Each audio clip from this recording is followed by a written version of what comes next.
Bidan, low ground. Ang anak sa nirama, kining gipataas, promise of low ground.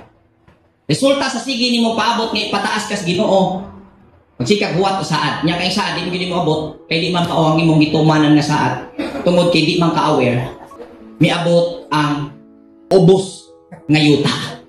Kanang mawad-an kag paglaom. Kaning imong promise, kadugayan, mura na handurawan. Ipinangako noon na ang Misaya ay babalik. Ito yung babalik ng Misaya sasakay sa alapap. Noong narinig mo ito sa kinabibilangan mo mga sikta, napakasarap pakinggan. Kumakanta pa. Kung mubalik ang Ginoo, moobang gayud ako.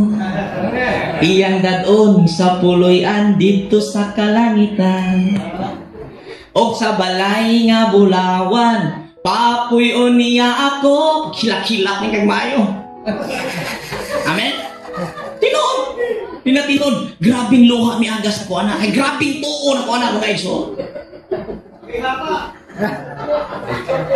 Maglakaw ka sa dalan nga bulawan. O wala na'y kasakit. At natatanong ko sa sarili ko, ano ba ang gagawin mo doon sa langit? Sabi na araw-araw ka daw magpupuri sa Panginoon.